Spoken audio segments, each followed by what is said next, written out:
Beginning, the stranger in the wreckage. The northern ridge of Outpost 47 wasn't where most people liked to be at night. Windstorms carved the dunes into sharp, ever-shifting waves, and the mining drones often malfunctioned, leaving the metallic echoes of broken machinery scattered across the land. But I liked the silence. I was supposed to be fixing a jammed harvest line, but instead I was sitting on top of a broken cargo hauler, watching the twin moons rise. My toolkit rested beside me, the metal warm from the day's heat. That was when the sky tore open. A burning streak of red shot across the atmosphere, spiraling violently. At first, I thought it was a meteor, until I saw the blue thrusters sputtering, failing, dying. The ship slammed into the ridge. The sound shook the ground beneath me. I grabbed my flashlight and ran. Wrecked ships weren't unusual out here. Smugglers, pirates, drifters, but something about this one felt wrong. Like it wasn't just a crash. It was an escape. I reached the wreckage. Flames crackled across the hull. A side panel had been torn open, revealing a corridor filled with smoke. Then I heard it. A low, muffled groan. "Hello." I called out. "Is anyone alive in there?" A shadow moved inside. I stepped in closer, and a figure stumbled out of the smoke, collapsing on top of me. A woman. Her shoulder was dislocated, her suit torn and leaking fluid. Her hair, silver with streaks of electric blue, was matted with dust. Her skin glowed faintly, pulsing like embers. She looked alien, but also human. Her eyes opened, and they were fierce, golden irises with a ring of burning red. She spoke a language I didn't recognize, then switched. "You human?" she rasped. "Yes," I said. "Don't move. You're hurt." She winced, grabbing her shoulder. "Dislocated." I attempted to force landing. She sucked in a breath. "Fix it." "What?" She gritted her teeth. "Now." I had patched up plenty of mine workers before, shoulders, wrists, broken ribs, but never a glowing alien woman who looked like she had survived a supernova. Still, injury was injury. "Okay," I said. "This is going to hurt." She glared. "Pain does not concern me."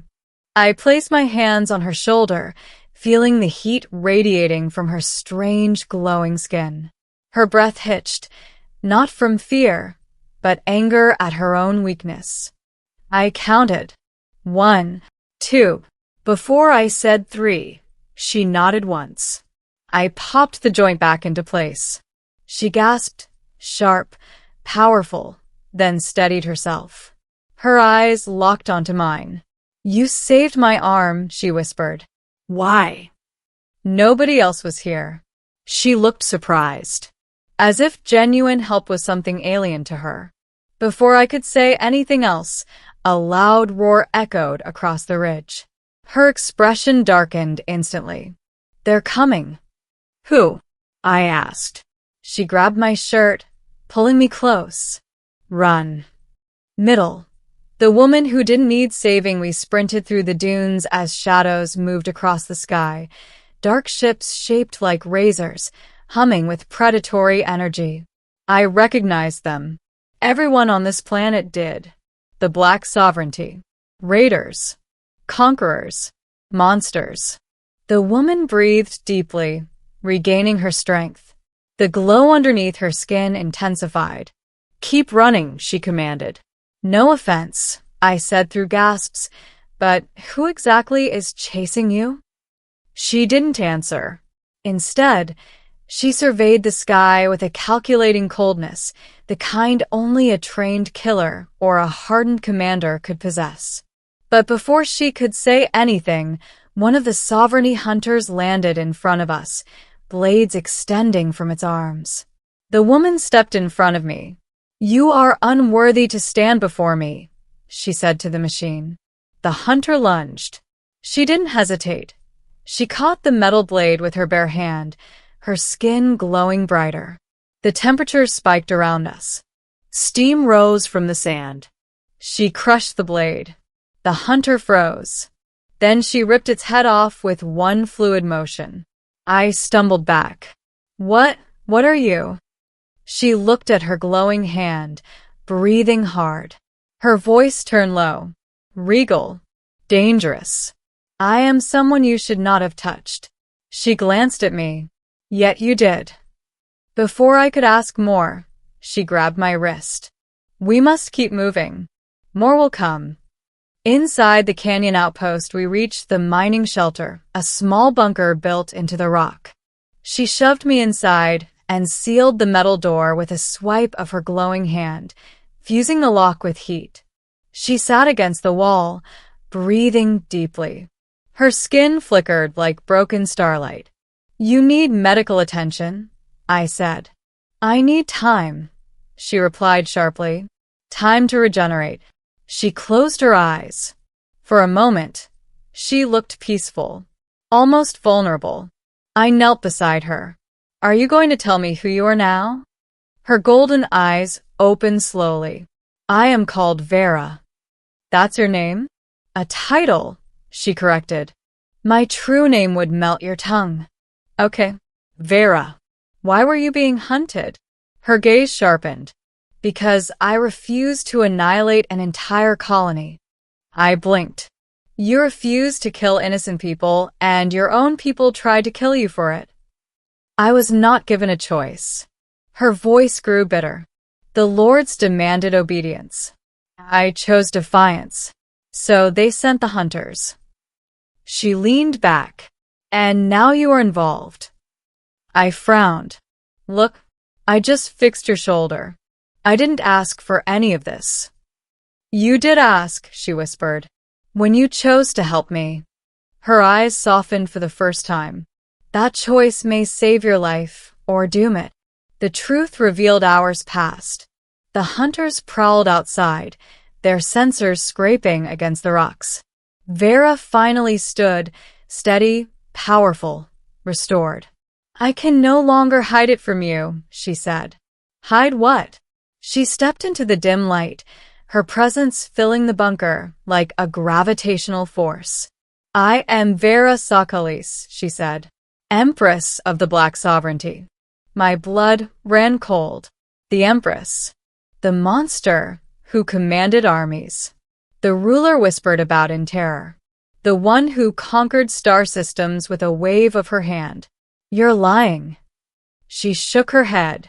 You fix the shoulder of the galaxy's most feared ruler.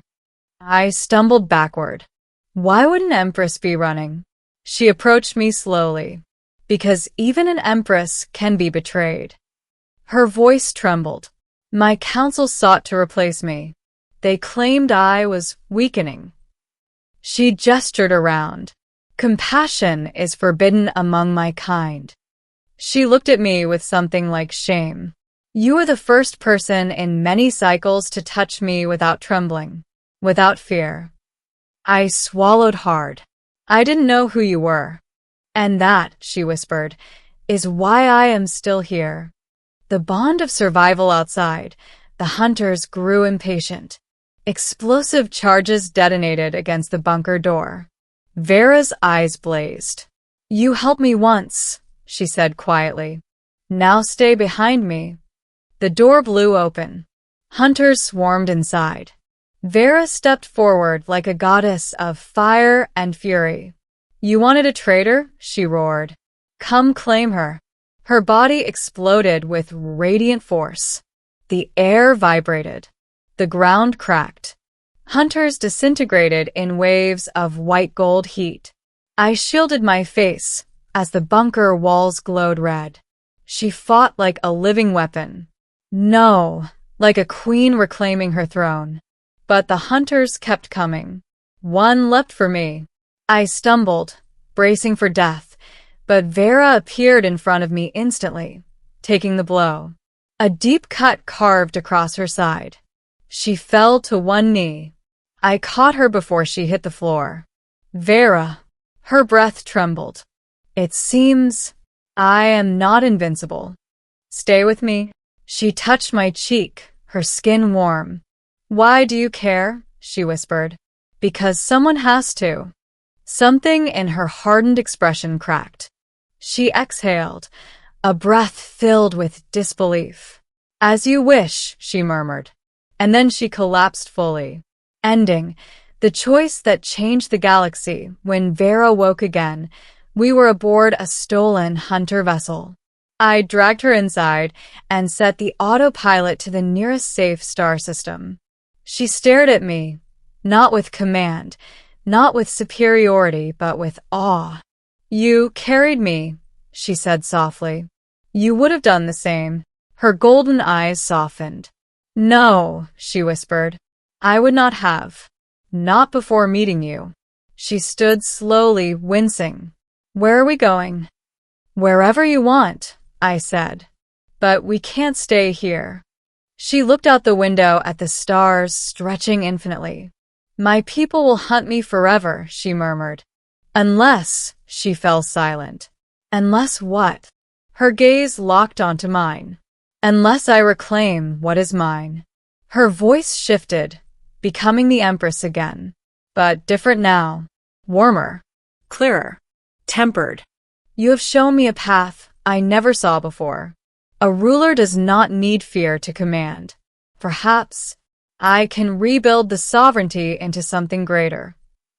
Her hand brushed mine. "But I cannot do it alone." I swallowed.